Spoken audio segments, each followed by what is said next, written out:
नमस्कार दोस्तों, आपका स्वागत है आपके अपने चैनल स्टडी वाइन्स ऑफिशियल पर। तो आज की इस वीडियो में हम फिजिक्स का नेक्स्ट इंपॉर्टेंट टॉपिक लिफ्ट की गति वाले जो भी प्रश्न पूछे जाते हैं आज की इस वीडियो में हम देखेंगे। चाहे रेलवे का एग्जाम हो, एसएससी का एग्जाम हो, यूपी बिहार स्टेट का कोई भी एग्जाम हो, लिफ्ट की गति से क्वेश्चन पूछे ही जाते हैं। तो जितने भी टाइप के प्रश्न यहाँ से पूछे जाते हैं मैंने सारी टाइप्स आज की इस वीडियो में कवर किया है। पहले मैं पूरी वीडियो को आपको समझाऊंगा और लास्ट में हम इसके प्रैक्टिस क्वेश्चन भी लगाएंगे और जो न्यूमेरिकल क्वेश्चन पूछे जाते हैं वो भी देखेंगे। तो इससे पहले मैंने जो भी फिजिक्स के इंपॉर्टेंट टॉपिक हैं सारे कवर करा दिए हैं। पूरी फाउंडेशन वीडियो बेसिक से मैंने आपको समझाया है। फिजिक्स की प्लेलिस्ट में ये सारे वीडियोस आपको मिल जाएंगे। तो आज की इस वीडियो में हम कौन सा चैप्टर पढ़ेंगे, कौन सा टॉपिक पढ़ेंगे, तो लिफ्ट की गति से जो भी प्रश्न बनते हैं वो देखेंगे। तो चलिए बिना देरी किए हुए वीडियो को शुरू करते हैं। तो चलिए वीडियो की शुरुआत करते हैं। सबसे पहले देखते हैं कि लिफ्ट की गति से जो भी प्रश्न बनेंगे। पहले मैं आपको बेसिक डायग्राम समझा देता हूँ ताकि इसके जितनी भी टाइप हैं आपको समझ में आए। देखिए, ये लिफ्ट है। लिफ्ट के अंदर एक व्यक्ति सवार है। तो देखिए, जो भी न्यूमेरिकल क्वेश्चन दिया होगा इसके अंदर जो व्यक्ति बैठा है इसका कोई द्रव्यमान होगा जिसे हम एम से डिनोट करते हैं। एम मतलब क्या है? लिफ्ट में सवार व्यक्ति का द्रव्यमान। पिछली वीडियो में मैंने आपको द्रव्यमान और भार पूरा डिटेल से एग्जाम्पल के साथ समझाया था। वो वीडियो अगर आपने नहीं देखी देख लेना कि द्रव्यमान क्या होता है, भार क्या होता है। तो जो द्रव्यमान होता है वो चेंज नहीं होता। व्यक्ति का एक द्रव्यमान होगा और डब्ल्यू क्या है? वेट। तो लिफ्ट में सवार व्यक्ति का एक भार भी होगा। तो भार बदलता रहता है लेकिन जो द्रव्यमान है वो बदलता नहीं है। ये क्या है? गुरुत्वीय त्वरण है। जो पृथ्वी है, पृथ्वी गुरुत्वाकर्षण बल लगा रही है ना, गुरुत्वीय त्वरण लगा रही है, तभी तो कोई भी वस्तु है अगर आप ऊपर की ओर फेंको तो नीचे पृथ्वी पर आकर गिरेगी। ये पृथ्वी का अपना एक गुरुत्वीय त्वरण है। तो ये जो लिफ्ट की मशीन है ऊपर जा रही है लेकिन पृथ्वी का जो गुरुत्वाकर्षण है इसे खींच रहा है, कुछ गुरुत्वीय त्वरण लगेगा। और एक क्या है? मशीन का त्वरण। तो जो ये लिफ्ट है, अगर लिफ्ट ऊपर की ओर जा रही है तो जाहिर सी बात है कोई मशीन इसको खींच रही होगी, तभी तो लिफ्ट ऊपर की ओर जाएगी। ये पुली है। पुली से आप देखेंगे कि एक रोप है, रोप यानी जंजीर समझ लीजिए, लोहे की रोप है। तो मशीन क्या होगा? मशीन इसे नीचे की ओर खींचेगी। मशीन नीचे की ओर खींचेगी तभी तो लिफ्ट ऊपर की ओर जाएगी। इसकी एक और एग्जांपल आप ऐसे समझ लीजिए, जैसे कुआं है। कुएं से अगर बाल्टी निकाली जाएगी तो बाल्टी जो निकालनी है ऊपर की ओर निकालनी है तो जाहिर सी बात है रस्सी को नीचे की ओर खींचा जाएगा। रस्सी को नीचे की ओर खींचा जाएगा तभी तो बाल्टी ऊपर की ओर आएगी। तो इसी प्रकार अगर लिफ्ट है, लिफ्ट ऊपर की ओर जा रही है तो जाहिर सी बात है जो मशीन है उसे नीचे की ओर त्वरण लग रहा है, नीचे की ओर त्वरण लगा रही है, तभी लिफ्ट ऊपर की ओर जा रही है। तो ये क्या होगा? मशीन का त्वरण होगा। मशीन के द्वारा जो एक्सेलरेशन लगाया जा रहा है वो होगा। तो इस प्रकार जो वस्तु का भार होता है, मैंने पिछली वीडियो में आपको बताया था कि भार कैसे निकलता है। जो भार निकलता है वो जो वस्तु का मास है उसको अगर हम जी से मल्टीप्लाई कर दें, जो पृथ्वी उस पर गुरुत्वाकर्षण लगा रही है उसे मल्टीप्लाई कर दें तो भार आ जाएगा वस्तु का। लेकिन लिफ्ट में क्या होगा? लिफ्ट में जो व्यक्ति बैठा होगा, एम तो चेंज होगा नहीं, लेकिन जो जी है, जी में आप देखेंगे कि जो त्वरण है, एक तो पृथ्वी पर अपना त्वरण लगा रही है उस पर, और उसके साथ जो लिफ्ट है, लिफ्ट की मशीन भी उस पर अपना त्वरण लगा रही है, खींच रही है ना उसको अपनी ओर, नीचे की ओर खींचेगी या ऊपर की ओर लेकर जाएगी। तो इस पर मशीन का भी त्वरण लग रहा है। तो इसमें वेट का फॉर्मूला कैसे निकलेगा? तो एम तो रहेगा लेकिन जी में या तो जो ए है प्लस होगा या ए माइनस होगा। ए प्लस कब होगा और माइनस कब होगा अभी मैं आपको बता देता हूँ। जब भी लिफ्ट ऊपर की ओर जाएगी तो ए प्लस होगा, और जब भी लिफ्ट नीचे की ओर आएगी तो ए माइनस होगा। मैं आपको समझाता हूँ कि ए प्लस माइनस क्यों होता है। वैसे तो बस आपको इतना ही बताना काफ़ी है कि ए प्लस होगा जब लिफ्ट ऊपर की ओर जाएगी, और जब ए माइनस कब होगा? जब लिफ्ट नीचे की ओर आएगी। लेकिन अगर हम डिटेल में समझें तो ए प्लस और माइनस ऐसा हो क्यों रहा है? ऊपर की ओर जाने में प्लस क्यों हो रहा है और नीचे की ओर आने पर माइनस क्यों हो रहा है? तो देखिए, जो पृथ्वी का गुरुत्वाकर्षण है, जाहिर सी बात है मैंने आपको समझाया था गुरुत्वाकर्षण वाली वीडियो में, जैसे पृथ्वी का अपने गुरुत्वाकर्षण बल है, पृथ्वी गुरुत्वाकर्षण बल लगा रही है, तो कोई भी जो वस्तु है वो पृथ्वी के गुरुत्वाकर्षण के कारण ही नीचे की ओर पृथ्वी से अपनी ओर खींचती है। वस्तु जो भी है जितनी दूर जाएगी ना उस पर उतना गुरुत्वाकर्षण बल कम काम करेगा, और जितनी वो वस्तु पृथ्वी के नज़दीक आएगी उतना गुरुत्वाकर्षण बल ज़्यादा काम करेगा।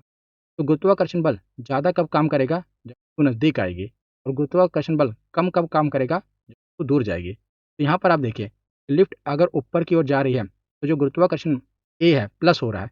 प्लस क्यों हो रहा है? तो देखिए, आप तो कहेंगे कि वस्तु अगर ये लिफ्ट अगर नज़दीक आएगी तब प्लस होगा, दूर जाने पर तो माइनस होना चाहिए। तो उल्टा क्यों हो रहा है? क्योंकि जो ए है, ये ए पृथ्वी नहीं लगा रही, ये मशीन लगा रही है ना, गुरुत्वाकर्षण त्वरण तो ए एक्सेलरेशन मशीन लगा रही है। तो जब मशीन यानी कि जब लिफ्ट ऊपर की ओर जाएगी तो मशीन क्या होगा, नीचे की ओर आएगी ना, और मशीन पृथ्वी के नज़दीक आ रही है, पृथ्वी की सतह के नज़दीक आ रही है, तो ए प्लस होगा। मशीन पे आप देखना है मशीन को कि मशीन नज़दीक आ रही है तो ए प्लस होगा। अगर यही मशीन ऊपर की ओर जाएगी तो ए माइनस होगा, लेकिन उस समय लिफ्ट नीचे की ओर आ रही होगी। तो इतना कन्फ्यूजिंग आपको नहीं समझना, बस मैंने आपको एक समझा दिया कि यहाँ पर ए प्लस माइनस ऐसे क्यों हो रहा है। आपको इतना जानना है कि जब भी लिफ्ट ऊपर की ओर जाएगी तो प्लस होगा, लिफ्ट नीचे की ओर आएगी तो माइनस होगा। ये आसान है और मैंने आपको थोड़ा डिटेल में बता दिया। अब हम इसके जितने भी टाइप्स हैं सारे देखते हैं। तो लिफ्ट में सवार व्यक्ति के भार का समीकरण क्या है, वो तो मैंने आपको बता दिया कि वेट निकलेगा कैसे। डब्ल्यू बराबर मास चेंज नहीं होगा, ग्रेविटी में या तो प्लस होगा ए या माइनस होगा ए। सारा खेल इसका है ए का कि प्लस कब होगा और माइनस कब होगा। तो पहला टाइप देख लेते हैं। तो 6 प्रकार के इसके टाइप हैं। ये टाइप से बाहर प्रश्न नहीं बनते और मैंने सारे टाइप्स इसमें कवर किए हैं। पहला टाइप क्या है कि जब लिफ्ट है एक समान वेग से ऊपर जा रही है, यानी कि यूनिफॉर्म वेलोसिटी से लिफ्ट मूव कर रही है, ऊपर जा रही है। तो बात तो यहाँ पर एक्सेलरेशन यानी त्वरण की हो रही है। और यहाँ पर पहली टाइप है कि जो वेग है, वेलोसिटी क्या है। तो वेलोसिटी और एक्सेलरेशन में अंतर क्या है, पहले तो आपको ये पता होना चाहिए। मैं आपको इसको अंतर थोड़ा समझा देता हूँ कि वेलोसिटी क्या होती है यानी वेग क्या होता है, और एक्सेलरेशन क्या होता है, त्वरण क्या होता है। तो पहले आप इतना जानिए कि वेग में परिवर्तन की दर को ही एक्सेलरेशन कहा जाता है। क्या कहा जाता है, वेग में परिवर्तन की दर को, आप लिख लीजिएगा कि वेग में परिवर्तन की जो दर होती है इसी को एक्सेलरेशन कहते हैं। कैसे, आप ऐसे समझ लीजिए कि जैसे कोई मान लीजिए एक व्यक्ति मोटरसाइकिल पर सवार होकर आ रहा है और उसकी जो स्पीड है वो 60 की स्पीड है, और आगे वो बढ़ता है, अगले सेकंड भी उस मोटरसाइकिल पर सवार व्यक्ति की जो स्पीड होती है यानी कि मोटर बाइक की स्पीड है वो अभी भी 60 है। यहाँ पर कोई एक्सेलरेशन नहीं आप देखेंगे, ये समान वेग है, इसे कहेंगे सेम वेलोसिटी, समान वेग। यहाँ पर क्योंकि वेलोसिटी में कोई चेंज नहीं हो रहा। लेकिन अगर उसी बाइक सवार जो व्यक्ति है, पहले उसकी बाइक की स्पीड 60 है और अगले सेकंड उसकी स्पीड हो जाती है 61, अगले सेकंड उसकी स्पीड हो जाती है 62, और उसके अगले सेकंड उसकी स्पीड हो जाती है 63। तो यहाँ पर आप देखेंगे कि जो बाइक सवार व्यक्ति है, पहले उसकी बाइक की स्पीड 60 थी, अगले सेकंड 61 हो गई, 62 हो गई, फिर 63 हो गई। तो यहाँ पर क्या हुआ, उसके वेग में परिवर्तन हुआ। तो इसको एक्सेलरेशन कहेंगे। और एक्सेलरेशन निकला कितना, तो 60 से 61 हुआ, तो यहाँ पर एक, 61 से 62 एक, 62 से 63 एक, यानी कि एक का एक्सेलरेशन हुआ। एक्सेलरेशन क्या है, कुछ नहीं है, बस वेग में परिवर्तन जो हो रहा है उसी को एक्सेलरेशन कहेंगे। और स्पीड और वेग में क्या डिफरेंस होता है, स्पीड आप देख रहे होंगे यहाँ पर, आप मैं आपको स्पीड भी बता रहा हूँ और वेग भी बता रहा हूँ। तो वेग कुछ नहीं है, बस स्पीड ही है। बस जब स्पीड को एक दिशा दे दी जाती है ना, जैसे स्पीड मान लीजिए आगे की ओर है, तो वही वेग है। वेग का मतलब होता है स्पीड में जब दिशा दे दी जाए। स्पीड क्या है, स्पीड तो किसी भी दिशा में हो सकती है, लेकिन जब स्पीड को दिशा दे दी जाए तो वो वेग है। स्पीड को जब दिशा दे दी जाए कि स्पीड ऊपर की ओर है, नीचे की ओर है, दाईं है या बाईं है, बस उसको दिशा दे देना ही वेग कहलाता है। इसलिए मैं आपको स्पीड और वेग साथ में बता दे रहा हूँ कि स्पीड को हम वेग कह दे रहे हैं कि अब बाइक है वो सीधा ही चल रही है ना, वही स्पीड हो गई, वही उसका वेग हो गया। पहले 60 की स्पीड थी, फिर 61 हुई, 62, फिर 63। तो इसके वेग में परिवर्तन हो रहा है तो उसी को हम एक्सेलरेशन कहेंगे, त्वरण कहेंगे। और जब इसकी स्पीड यानी वेग में परिवर्तन ना हो रहा हो तो वो समान वेग है, तो यहाँ पर एक्सेलरेशन जीरो होगा, कोई एक्सेलरेशन नहीं होगा कि वेग में परिवर्तन हो ही नहीं रहा। जब वेग में परिवर्तन होगा ही नहीं, एक्सेलरेशन आएगा कहाँ से, आप समझ गए ना। अब पहला केस आप देखिए, पहला केस क्या है कि जब लिफ्ट एक समान वेग से ऊपर जा रही है तो जब तक एक्सेलरेशन आएगा नहीं, एक्सेलरेशन से हमें मतलब है, तो एक क्या हो गया, जीरो हो गया, क्योंकि जो वेग है वो जीरो है। तो यहाँ पर वेट कितना होगा, तो वेट कैसे निकलेगा, एम जी प्लस क्या होगा, अब वेग ऊपर जा रही है, मैंने आपको बताया ना कि जब ऊपर की ओर लिफ्ट जाएगी तो क्या होगा, प्लस होगा, नीचे की ओर होगा तो माइनस होगा। अब ऊपर की ओर जा रही है, देखिए ऊपर, लिफ्ट ऊपर जा रही है तो प्लस होगा, और प्लस ए की वैल्यू क्या है, जीरो। तो आप देखेंगे कि अगर ये जीरो है तो जी में जीरो ऐड करेंगे तो जी उतना ही रह जाएगा ना, जीरो मतलब कुछ ऐड ही नहीं कर रहे हैं तो जी उतना ही रह गया। तो इस स्थिति में जो भार रहेगा अपरिवर्तित होगा, वेट में कोई चेंज नहीं होगा, जितना वेट है उतना ही वेट रहेगा। तो वेट की बात क्यों हो रही है, क्योंकि जब कोई व्यक्ति होता है लिफ्ट में, मान लो कोई सवार व्यक्ति है, अगर वो ऊपर की ओर जाएगा तो उसका जो एक्चुअल वेट है, उस समय जो एक्चुअल वेट होगा ना, उससे उसका अपना वेट बढ़ा हुआ या कम प्रतीत होता है। कभी भी आप देखिएगा जब आप लिफ्ट पर सवार होते हैं, लिफ्ट ऊपर की ओर जाती है तो आपके वेट में परिवर्तन होता है, जितना आपका वेट है उतना ही नहीं रहता। इसलिए हम यहाँ पर यही देख रहे हैं कि व्यक्ति के भार में कितना परिवर्तन आ रहा है। तो पहले केस में हमने देख लिया कि अगर समान वेग से लिफ्ट ऊपर जा रही है तो इस स्थिति में भार अपरिवर्तित रहेगा, भार में कोई परिवर्तन नहीं होगा। अब अगला केस क्या है कि जब लिफ्ट एक समान वेग से नीचे आ रही है। पहले केस में क्या था कि एक समान वेग से ऊपर जा रही थी। दूसरे केस में क्या है कि एक समान वेग से नीचे आ रही है। तो जब नीचे आएगी तो माइनस होगा ए, तो क्या होगा W बराबर एम जी माइनस। अब जीरो क्यों हो गया? क्योंकि जो वेग है एक समान है, वेग में परिवर्तन हो ही नहीं रहा, तो एक्सेलरेशन आएगा नहीं और एक्सेलरेशन जीरो हो गया। तो इस केस में भी जो भार है अपरिवर्तित रहेगा। तो जब भी याद रखिएगा, दो केस हमने पढ़े। पहला केस क्या है कि जब लिफ्ट एक समान वेग से ऊपर जा रही है, और दूसरा केस क्या है कि जब लिफ्ट एक समान वेग से नीचे जा रही है। तो दोनों ही केस में जो पहले का भार था और उसके बाद का भार है वो चेंज होगा ही नहीं। इस स्थिति में भार अपरिवर्तित रहेगा। लिफ्ट में व्यक्ति सवार होने के बाद भी उसके वेट में कोई परिवर्तन नहीं आएगा दोनों ही केस में, क्योंकि इसमें जो वेग है वो समान है। उसके बाद तीसरा केस देखते हैं। अगर लिफ्ट ए त्वरण के साथ ऊपर जाए, अब यहाँ पर त्वरण आ गया, जब त्वरण आ गया तो भार में परिवर्तित होना तय है। तो क्या हो रहा है, ऊपर जा रही है लिफ्ट, ऊपर जा रही है यानी ए प्लस होगा। फॉर्मूला क्या होगा, डब्ल्यू बराबर एम जी प्लस ए। प्लस क्यों हो रहा है, क्योंकि लिफ्ट ऊपर जा रही है। तो इस स्थिति में आगे हम इसके न्यूमेरिकल क्वेश्चन लगाएंगे। यहाँ पर पहले मैं आपको इसके केस समझा रहा हूँ, उसके बाद हम इसके न्यूमेरिकल क्वेश्चन लगाएंगे, तब आपको और समझ आ जाएगा। तो उसमें क्या होगा, एम जी होगा, एम जी प्लस एम में, या आप जी को प्लस ए कर दीजिए, उसके बाद एम से मल्टीप्लाई कर दीजिए। तो यहाँ पर बस आपको इतना पता लगेगा, जो ए है प्लस होगा, और इस स्थिति में लिफ्ट में सवार व्यक्ति का जो भार है वो बढ़ जाएगा। इंपॉर्टेंट है, देख रहे हैं ना, प्लस हो रहा है। इसमें क्या होगा कि जो लिफ्ट में सवार व्यक्ति है उसका भार बढ़ा हुआ प्रतीत होगा। जब भी लिफ्ट एक त्वरण के साथ ऊपर जाती है ना, व्यक्ति को जो अपना भार होता है वो बढ़ा हुआ प्रतीत होता है। आप इसको ऐसे समझ लीजिए। आगे हम पहले चौथा केस देख लेते हैं, फिर मैं आपको समझाता हूँ। चौथा केस क्या है कि अगर लिफ्ट ए त्वरण के साथ नीचे आए, पीछे हमने देखा कि अगर त्वरण के साथ ऊपर जाए तो व्यक्ति को अपना भार बढ़ा हुआ प्रतीत हो, लेकिन अगर लिफ्ट ए त्वरण के साथ नीचे आए तो भार, पहले माइनस लगेगा ना इसमें, तो भार क्या होगा, घटा हुआ प्रतीत होगा, उसका भार घट जाएगा। तो आप इसको ऐसे समझिए, जो मैंने आपको पहले बता रहा था कि जैसे आप अपने हाथ में किताब ले लीजिए, एक भारी किताब ले लीजिए या दो किताबें ले लीजिए। अगर आप किताब को ऊपर की ओर, अपना हाथ को ऊपर की ओर लेकर जाएंगे तो आप देखेंगे कि वो किताब का जो भार है थोड़ा और भारी लगेगी, और अगर आप अपने हाथ को नीचे की ओर लेकर आएंगे तो किताब हल्की लगेगी। एक बार कोशिश करके देखिए। अभी आप मोबाइल को रखिए, आप लाइव एग्जांपल देखिए। एक किताब लीजिए, आपके आसपास कोई किताब तो पड़ी होगी ना, किताब थोड़ी भारी हो या दो किताब ले लीजिए, अपने हाथ को सीधा कीजिए, हाथ को सीधा करके किताब उसके ऊपर रखिए। अब क्या करना है आपको, हाथ को ऊपर की ओर थोड़ा स्पीड से ऊपर की ओर लेकर जाना है।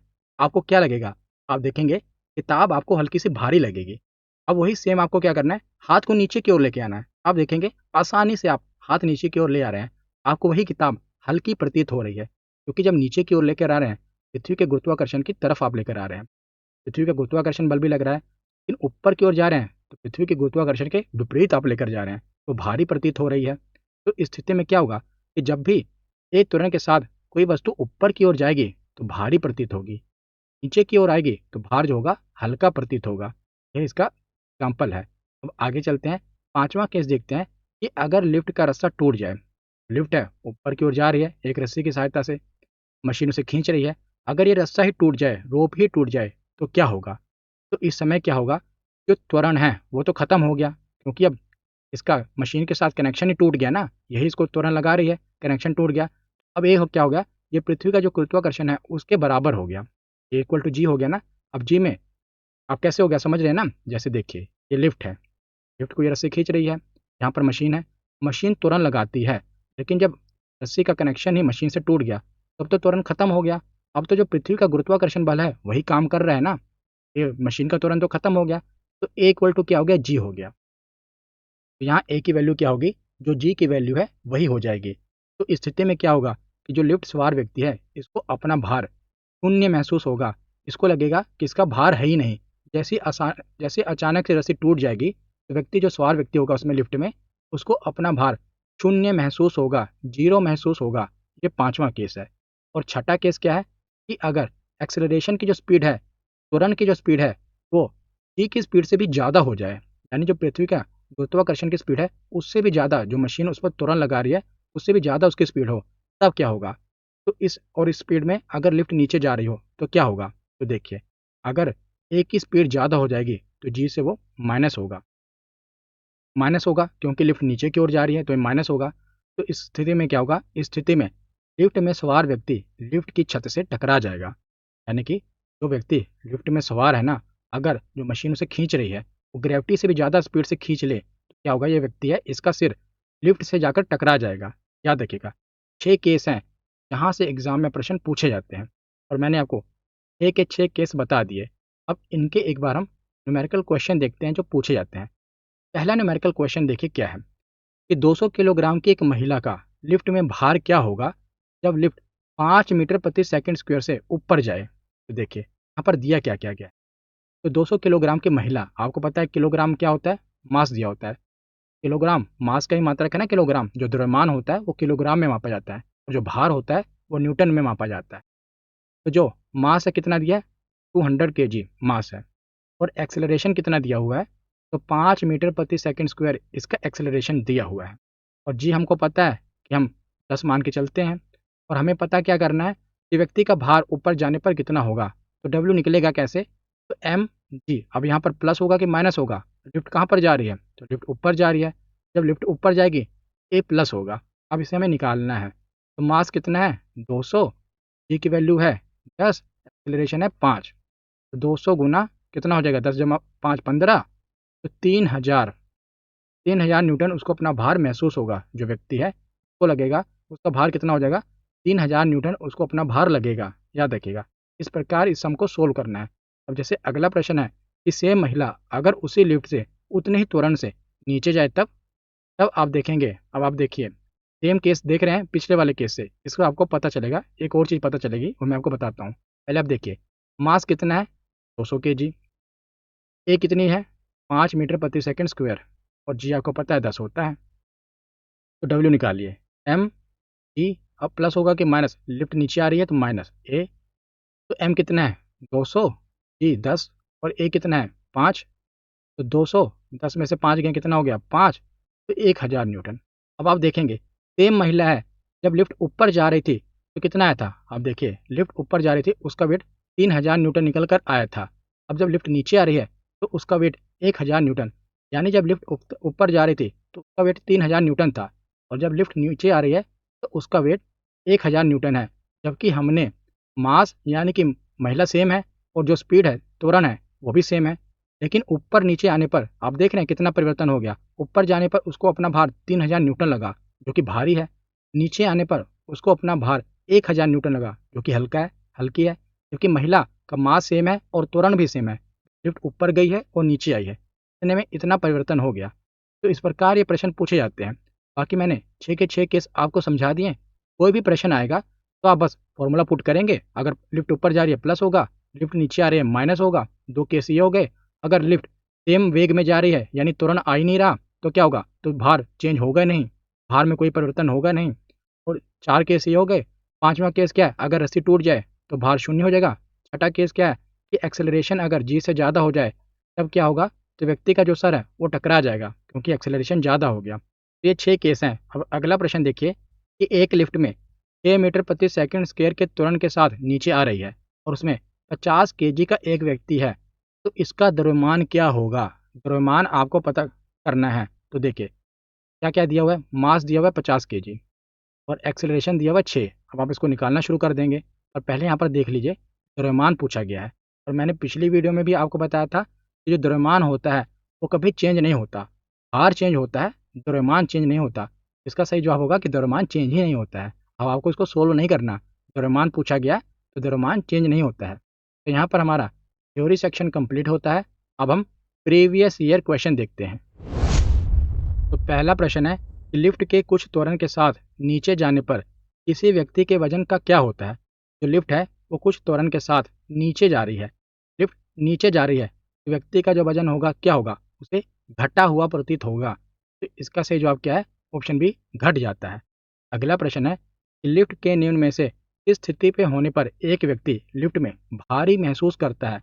ये अग्निवीर में पूछा गया था क्वेश्चन कि कब व्यक्ति अपना भार ज़्यादा महसूस करता है, जब स्थिर रूप से जो लिफ्ट है नीचे की ओर जा रही हो, नहीं तब तो कोई भार का परिवर्तन होगा ही नहीं क्योंकि स्थिर है। त्वरण आएगा तभी तो भार में परिवर्तन आएगा। ठीक ऊपर जाना शुरू करते समय, हाँ ये सही है, जब लिफ्ट ऊपर की ओर जाएगी ना तब व्यक्ति को अपना भार भारी महसूस होगा। जब लिफ्ट नीचे की ओर आएगी तब व्यक्ति को अपना भार हल्का महसूस होता है। तो ऑप्शन बी इसका सही जवाब होगा। अब अगला प्रश्न देखते हैं कि द्रव्यमान 56 केजी का एक छात्र एक लिफ्ट के अंदर है। ठीक है, यदि लिफ्ट 4 मीटर प्रति सेकंड स्क्वायर के त्वरण के साथ ऊपर की ओर त्वरित होती है तो लिफ्ट में छात्र का प्रभावी वजन क्या होगा? एनटीपीसी में पूछा गया था। तो हमें क्या क्या इन्फॉर्मेशन दी गई है, पहले हम वो देख लेते हैं। तो हमें बताया गया है कि जो व्यक्ति का छात्र का मास है वो कितना है, द्रव्यमान है 56 केजी। 56 केजी द्रव्यमान बताया गया है और ए की वैल्यू कितनी दी है, तो 4 बताई गई है। 4 मीटर प्रति सेकंड ए की वैल्यू है, ये आपको पता ही है 10। अब आपको वेट पता करना है, तो वेट क्या होगा, एम जी। अब प्लस होगा कि माइनस? लिफ्ट कहाँ पर जा रही है, ऊपर कि नीचे? लिफ्ट ऊपर जा रही है तो प्लस होगा, प्लस होगा ए। तो मास कितना है 56, जी कितना है 10 और ए कितना है, ए है अपना 4। तो 56 को 56 को 14 से मल्टीप्लाई कर दो, तो इसको आप निकालेंगे तो वैसे 784 आएगा। वैसे भी आपसे देख सकते हैं कि 4 है और 6 है, तो 4 6 के 24 होगा। तो सबसे इकाई क्या होगी, 4 ही होगा। 4 6 के 24 होता है ना, तो इकाई का जो यूनिट है 4 ही आएगा। 784 इसका आंसर आ जाएगा। 56 को अगर आप 14 से मल्टीप्लाई करेंगे तो 784 इसका आंसर आ जाएगा। अब अगला प्रश्न है, जब कोई व्यक्ति एक नियत चाल से गतिमान लिफ्ट में होता है तो उसके भार पर क्या प्रभाव पड़ेगा? यहाँ पर प्रश्न में क्या कहा गया है, एक नियत चाल है, सेम वेलोसिटी से वो जा रहा है। तो जब सेम वेलोसिटी है तो भार परिवर्तित ही नहीं होगा। जब तक त्वरण आएगा ही नहीं, भार में परिवर्तन कहाँ पर आएगा? ऑप्शन सी का सही जवाब है। अब अगला प्रश्न देखते हैं कि एक व्यक्ति लिफ्ट में खड़ा है और किस स्थिति में उसे वजन कम होने का अनुभव होता है। अगर वो लिफ्ट में खड़ा है तो उसको कब लगेगा कि उसका जो वजन है वो कम हो रहा है? तो ये आपको बताना है। तो देखिए, जब लिफ्ट निरंतर त्वरण के साथ ऊपर की ओर बढ़ती है, ऊपर जा रही है, तो उसका भार कम कैसे लगेगा, भार तो ज़्यादा लगेगा। ये तो गलत है।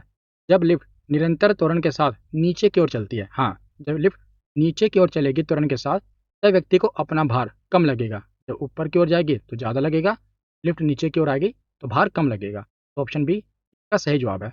अगला प्रश्न है कि कोई 70 केजी भार वाला व्यक्ति लिफ्ट से नीचे आ रहा है। ठीक है, यदि लिफ्ट की केबल अचानक से टूट जाए तो व्यक्ति का भार क्या होगा?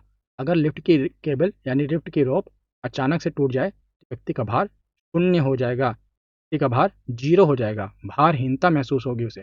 तो ऑप्शन डी का सही जवाब है। अगला प्रश्न है कि किसी व्यक्ति का वास्तविक वजन mg है। जब लिफ्ट समान त्वरण से ऊपर की दिशा में गति कर रही है तो लिफ्ट में व्यक्ति का आभासी भार क्या होगा? तो देखिए, लिफ्ट समान त्वरण के साथ ऊपर की ओर जा रही है, जाहिर सी बात है जब ऊपर की ओर जाएगी तो ए प्लस होगा। ऑप्शन में देख लीजिए कौन सा सही है। तो ऑप्शन सी इसका सही जवाब है। लिफ्ट नीचे होती तो माइनस होता। अगला प्रश्न है कि 60 केजी द्रव्यमान की एक लड़की लिफ्ट से जा रही है और अचानक उसने देखा कि जो उसका वजन है वो 840 न्यूटन हो गया। तो लिफ्ट की दिशा क्या होगी और त्वरण क्या होगा, ये आपको बताना है कि दिशा क्या होगी और त्वरण क्या होगा। तो ये कैसे निकलेगा, ये सब भी एग्जाम में पूछा गया है, तो ये मैं आपको बताता हूँ इसे कैसे निकालना है। तो देखिए, पहले आप देखिए जो लड़की है उसका एक्चुअल वेट कितना है, 60 किलोग्राम उसका द्रव्यमान है। तो द्रव्यमान में अगर आप 10 से मल्टीप्लाई करेंगे, यानी कि एम में अगर जी से मल्टीप्लाई करेंगे तो उसका वेट आ जाएगा। पहले उसका वेट कितना था, यानी कि लिफ्ट से अभी वो अगर बाहर होगी उसका वेट होगा 600 न्यूटन।